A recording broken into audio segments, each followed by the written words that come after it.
हर्सुल येथे सकल आदिवासी समाजाच्या वतीने पेसा क्षेत्रातील 17 संवर्गाची भरती सर्व सेवा नियमाप्रमाणे तत्काळ आणि कायमस्वरूपी करण्याच्या मागणीसाठी रास्ता रोको आंदोलन करण्यात आलं। यामुळे काही काळ वाहतूक ठप्प झाली।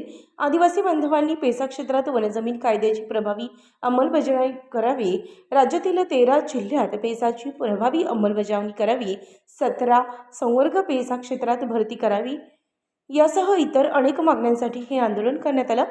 13 जिल्ह्यातील 17 संवर्ग पेसा नोकर भरती स्थगिती उठवून तत्काळ नोकर भरती करावी यासाठी नाशिक या ठिकाणी मागील 20 दिवसांपासून उपोषण सुरू आहे। मात्र यावर शासनाकडून कोणतीही कार्यवाही होत नसल्याने रास्ता रोको आंदोलन करण्यात आलं। आंदोलनामुळे वाहतूक विस्कळीत झाली। वाहतूकदारांनी अन्य पर्याय धुंडाळण्यास सुरुवात केली। अनेकांनी इतर रस्त्यावर गर्दी केल्याने त्या रस्त्यावरही कोंडी झाल्याचं पाहायला मिळालं। काही वाहनधारकांनी वेगवेगळ्या पर्यायाने प्रवास करणं पसंत केलं। आंदोलनामुळे आणि वाहतूक कोंडीमुळे पोलिसांना कसरत करावी लागली। तालुक्यातील विविध आदिवासी संघटना तसेच पक्षाचे पदाधिकारी हर्सुल येथील मुख्य चौकात जमल्याने संपूर्ण नाशिक मार्ग बंद झाला होता। फक्त वैद्यकीय सुविधा पुरवणारी वाहने सुरू होती। शेकडो आदिवासी बांधवांसह असंख्य महिला यावेळी उपस्थित होते। दिनांक 1 ऑगस्टपासून ईदगाह मैदान नाशिक येथे आदिवासी मुलांचे पेसा भरती संदर्भात पेसा भरती रखडवल्यामुळे आंदोलन सुरू होते। 11 तारखेपर्यंत मुलांनी आमरण उपोषण केले। 11व्या दिवशीही मुलांना कुठल्याही प्रकारचा न्याय न मिळाल्यामुळे 12व्या दिवशी मुलांची भेट JP गावित साहेब यांनी घेतली। त्यानंतर त्यांनी सरकारला 20 तारखेपर्यंतचा अल्टिमेटम दिला होता की जर 20 तारखेपर्यंत मुलांच्या बाबतीत कुठलाही निर्णय झाला नाही तर आम्ही 21 तारखेपासून बेमुदत चक्काजाम आंदोलन हे करू।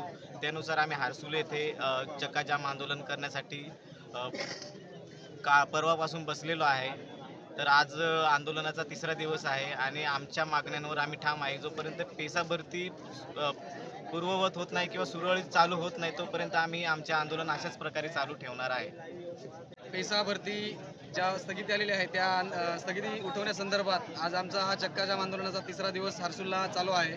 आज या 3ऱ्या दिवशी आंदोलनामध्ये हर्सुल भागातील सगळ्या आदिवासी गावातील सगळे लोक हजारोंच्या संख्येने सामील झालेले आहेत आणि आमच्या 17 संवर्गातील पेसा भरती आणि पेसा कायद्याची कडक अंमलबजावणी जोपर्यंत सुरू होत नाही तोपर्यंत आमचं हे पेसा भरती संदर्भात सुरू असलेलं चक्काजाम आंदोलन यापुढेही कायम सुरू राहील।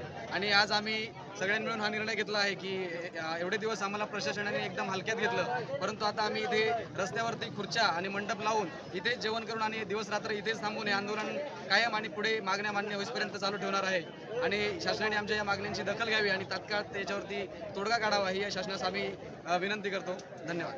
कोण म्हणतं देणार नाही, घेतल्याशिवाय राहणार नाही। कोण म्हणतं देणार नाही, घेतल्याशिवाय राहणार नाही। तानाशाही नहीं चलेगी, नहीं चलेगी, नहीं चलेगी। तानाशाही नहीं चलेगी, नहीं चलेगी, नहीं चलेगी। पेसा भरती झालीच पाहिजे, झालीच पाहिजे, झालीच पाहिजे। नोकऱ्या आमच्या हक्काच्या, नाही कुणाच्या बापाच्या। नोकऱ्या आमच्या हक्काच्या, नाही कुणाच्या बापाच्या।